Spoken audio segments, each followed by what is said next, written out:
साथियों, बांग्लादेश पर बहुत बड़ा हमला हुआ है।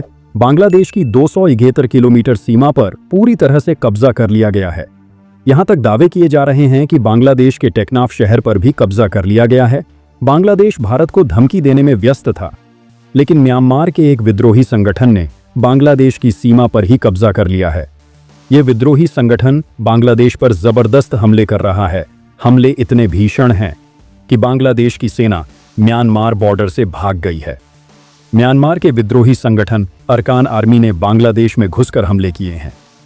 अरकान आर्मी रोहिंग्या मुसलमानों और बांग्लादेशी मुसलमानों पर ड्रोन से हमले कर रही है। कई लोगों का तो यहां तक कहना है कि अरकान आर्मी भारत को खुश करने के लिए बांग्लादेश के टुकड़े करना चाहती है, क्योंकि अरकान आर्मी चाहती है कि भारत अपना कलादान प्रोजेक्ट पूरा करे। अब इस दावे में कितनी सच्चाई है उस पर चर्चा करेंगे, लेकिन पहले आपको बताएंगे कि कलादान प्रोजेक्ट क्या है, अराकान आर्मी क्या है और अराकान आर्मी बांग्लादेश की सीमा पर कब्जा करके क्यों बैठ गई है। पूरी जानकारी क्या है इसके बारे में विस्तार से बताएंगे। आप हमारा वीडियो चैनल पर पहली बार देख रहे हैं तो चैनल को सब्सक्राइब करना न भूलें और वीडियो को लाइक करके अपने साथियों के साथ शेयर करें। दरअसल बांग्लादेश दो देशों के साथ बॉर्डर शेयर करता है। बांग्लादेश के तीन तरफ भारत है, एक तरफ म्यांमार का रखाइन इलाका बांग्लादेश से लगता है। अब बांग्लादेश के खिलाफ रखाइन स्टेट में अरकाना आर्मी आकर खड़ी हो गई है। पिछले कुछ दिनों से अरकान आर्मी बांग्लादेश पर ताबड़तोड़ हमले कर रही है। आप जानते ही हैं कि म्यांमार में गृह युद्ध चल रहा है। म्यांमार के अलग अलग इलाकों पर अलग अलग विद्रोही संगठनों का कब्जा है। ऐसे में रखाइन इलाका जो बांग्लादेश से लगता है, वहां अरकान आर्मी का राज है। आप बार बार जिन रोहिंग्या मुसलमानों के बारे में सुनते हैं, वे रखाइन के रहने वाले ही हैं। रखाइन में 30% आबादी रोहिंग्या मुसलमानों की है, तो 60% से ज्यादा बुद्धिस्ट हैं। रखाइन इलाका हमेशा से ही बुद्धिस्ट लोगों का रहा है, लेकिन इस इलाके में रोहिंग्या मुसलमानों ने बुद्धिस्ट लोगों को मारना शुरू कर दिया। इसी का बदला लेने के लिए रखाई के बुद्धिस्ट लोगों ने 2009 में अरकान आर्मी की स्थापना की। अभी तक तो अरकान आर्मी सिर्फ रोहिंग्या से ही जंग लड़ रही थी, लेकिन जब से बांग्लादेश में मोहम्मद यूनुस की सरकार आई है, तब से अरकान आर्मी ने बांग्लादेश पर भी हमले शुरू कर दिए हैं। अरकान आर्मी का मानना है कि बांग्लादेश में मोहम्मद यूनुस की सरकार आने की वजह से रोहिंग्या मजबूत हो सकते हैं। इसी को रोकने के लिए अरकान आर्मी ने बांग्लादेश और म्यांमार की 271 किलोमीटर सीमा पर कब्जा कर लिया है।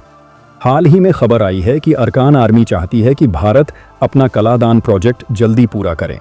कलादान एक multi modal transit transport project है जो कोलकाता से म्यांमार और फिर म्यांमार से मिजोरम तक जाता है। इस प्रोजेक्ट में समुद्र, नदी और जमीन तीनों रास्ते शामिल है। कलादान प्रोजेक्ट का म्यांमार वाला हिस्सा रखाइन स्टेट से होकर ही गुजरता है। ऐसे में अराकान आर्मी भारत को खुश करना चाहती है। वह चाहती है कि भारत जल्द से जल्द इस प्रोजेक्ट का काम पूरा करें। अब म्यांमार में तो कोई सरकार नहीं के बराबर है। अलग अलग जगहों पर विद्रोही संगठनों का राज है। ऐसे में रखाइन इलाके के सारे फैसले अरकान आर्मी कर रही है। बंगाल की खाड़ी में स्थित सेंट मार्टिन आइलैंड का महत्व हमेशा से विवादों का केंद्र रहा है। अराकान आर्मी की हालिया गतिविधियों के कारण बांग्लादेश को डर है कि वह इस क्षेत्र पर भी कब्जा कर सकती है। यह आइलैंड न केवल सामरिक रूप से महत्वपूर्ण है, बल्कि इसका नियंत्रण क्षेत्रीय समुद्री व्यापार और सुरक्षा के लिए भी अहम है। बांग्लादेश की मौजूदा सरकार पर भारत विरोधी कट्टरपंथी संगठनों को समर्थन देने के आरोप लग रहे हैं।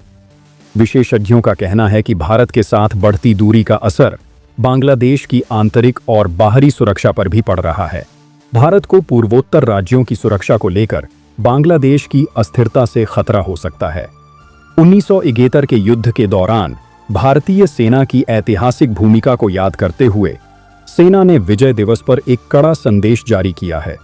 इसमें कहा गया है कि किसी भी देश की स्वतंत्रता केवल बाहरी जीत से नहीं, बल्कि आंतरिक स्थिरता और एकता से कायम रहती है। बांग्लादेश के लिए यह वक्त गंभीर आत्ममंथन का है। उसे न केवल अराकान आर्मी के हमलों से निपटना होगा, बल्कि रोहिंग्या शिविरों में पनप रहे कट्टरपंथ को भी खत्म करना होगा। अंतर्राष्ट्रीय समुदाय को भी इस संकट को हल करने के लिए ठोस कदम उठाने चाहिए। अगर हालात जल्द नहीं सुधरे तो बांग्लादेश एक बार फिर क्षेत्रीय अस्थिरता के केंद्र में आ सकता है। एक यह सवाल उठता है कि क्या 54 साल पहले मिली आज़ादी और संप्रभुता को बांग्लादेश बचा पाएगा, या फिर आंतरिक राजनीतिक खींचतान और उग्रवादी हमलों के बीच यह देश एक और संकट की तरफ बढ़ रहा है। इधर दिल्ली में अवैध रूप से रहने वाले बांग्लादेशी नागरिकों की पहचान करने और उन्हें वापस बांग्लादेश भेजने की कार्रवाई जोरों से चल रही है। उपराज्यपाल विनय कुमार सक्सेना के निर्देश पर 15 जिलों की पुलिस अपने अपने इलाके में अवैध रूप से रह रहे बांग्लादेशियों की पहचान कर रही है। एक सप्ताह में 7 बांग्लादेशी घुसपैठियों की पहचान की गई, जो लंबे समय से दिल्ली में रह रहे थे और उनके पास कोई भारतीय दस्तावेज नहीं मिला है। इनमें से 6 घुसपैठियों को बांग्लादेश भेज दिया गया है, जबकि एक बांग्लादेशी को सराय रोहिल्ला के शाहजादाबाद में हिरासत में रखा गया है, जिसे भी जल्द भेजा जाएगा।